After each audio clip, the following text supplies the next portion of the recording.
Vitoria-Gasteiz apparaît comme une ville où l'on vit bien, où la qualité est un style de vie qui s'applique à son développement urbanistique, social et économique.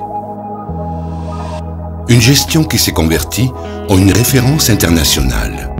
L'Organisation mondiale de la santé intègre Vitoria-Gasteiz dans son réseau de villes santé. Elle a été la première ville de l'État à adopter l'Agenda 21, un outil qui définit les étapes afin d'assurer un développement durable des territoires. Et l'ONU a sélectionné son anneau vert parmi les 100 meilleures actions mondiales dans le 3e concours international de bonnes pratiques.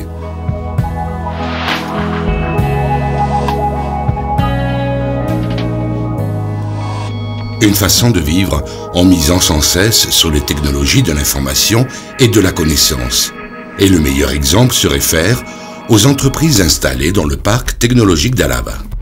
Des entreprises modernes qui se consacrent à l'étude des énergies, de la biotechnologie, de l'aéronautique et qui cohabitent avec une dynamique pépinière d'industrie tournée vers le futur. Les centres de formation professionnelle spécialisés et l'université sont la source de ce tissu d'entreprise. Un souci pédagogique qui permet à Vitoria-Gasteiz d'avoir un pourcentage de population avec des études techniques et universitaires bien au-dessus de la moyenne de la majorité des villes européennes de taille similaire. Sa taille et sa situation, dans un territoire uniforme et étendu, constituent un avantage certain pour toute activité économique et humaine. Au sein de la périphérie urbaine se trouve Jundiz, un pôle industriel de services avec une superficie proche de 5 millions de mètres carrés où sont concentrées plus de 400 entreprises. Actuellement, il y a un projet d'extension en cours dont l'objectif est de disposer de 7 millions de mètres carrés de sol industriel. Et à 40 km de la ville se trouve Arasur, la plateforme multimodale d'Alava. Le plus grand centre de logistique du nord de l'Espagne, avec ses 2 millions de mètres carrés de superficie et 1 million de mètres carrés destinés aux bâtiments industriels.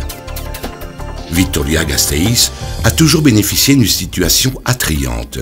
C'est ici que se sont installées de grandes entreprises multinationales du secteur aéronautique et de l'automobile. Rien n'est dû au hasard. Elle bénéficie d'une situation géographique privilégiée, permettant que toutes ces entreprises soient parfaitement reliées à n'importe quel point du monde. Par route, elle est absolument intégrée à la connexion nord-sud d'Espagne et du Portugal, et elle représente une voie d'accès naturelle du nord de l'Europe vers la Méditerranée. Elle sera le point de liaison du Y basque. Elle dispose d'un terminal de chargement de Renfe sur l'axe ferroviaire Madrid-Irún et d'un aéroport spécialisé dans le fret qui occupe la 3e place du pays après Madrid et Barcelone en volume de charges transportées. De plus, sa proximité avec le port de Bilbao et de Pasajes et du réseau ferroviaire transfrontalier permet que Vitoria-Gasteiz soit un nœud de communication indiscutable de la péninsule avec le reste de l'Europe. Une ville qui joue un rôle de premier plan après s'être convertie en capitale du Pays basque à partir de 1980. C'est le siège des principaux services politiques et administratifs du gouvernement basque, du Parlement et de la présidence. C'est une métropole basque, compacte par son étendue et son nombre d'habitants, avec l'un des plus hauts produits intérieurs bruts par tête de l'État espagnol et au-dessus de la moyenne européenne.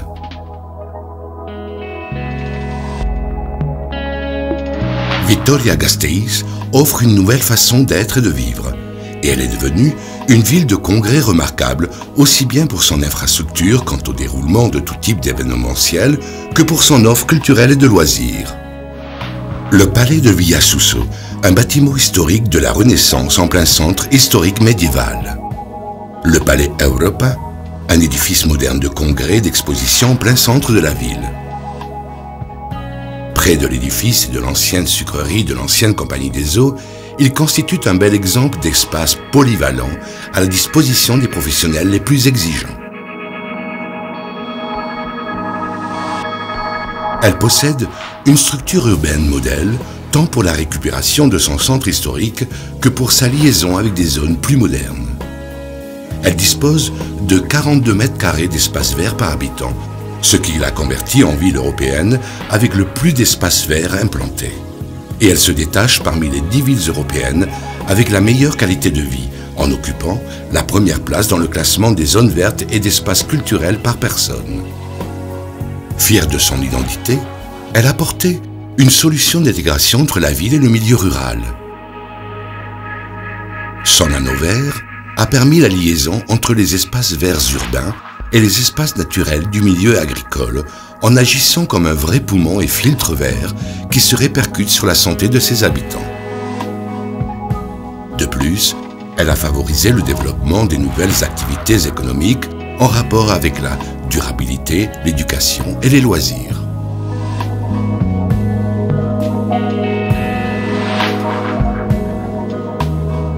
Cette façon d'être la convertit ainsi en un exemple vivant où s'intègre son passé et son présent, avec d'exclusifs témoignages monumentaux et un agenda culturel débordant de manifestations contemporaines et d'avant-garde. Mais c'est avant tout une ville faite pour y vivre. Chaque habitant dispose de tous les services sociaux de base à moins de 12 minutes de chez lui. Ses rues et ses places piétonnières facilitent l'accès à ses habitants. Et pour améliorer la mobilité d'une manière efficace, il y a un projet en cours d'implantation du tramway ou du métro léger qui reliera le centre avec la périphérie.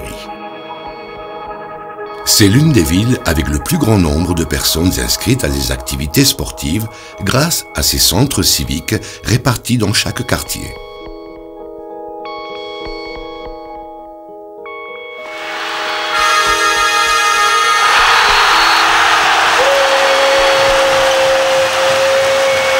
Et c'est une référence dans le sport d'élite avec son équipe de basket, le Teo Ceramica Baskonia, qui dispose d'un impressionnant palmarès international. Et c'est ainsi qu'elle souhaite devenir une ville sportive de haut niveau. Vitoria-Gasteiz maintient fermement sa position dans ses hautes valeurs de qualité en utilisant la connaissance et la durabilité afin de parvenir à une meilleure cohésion sociale et d'offrir une cité attrayante pour pouvoir y vivre et investir.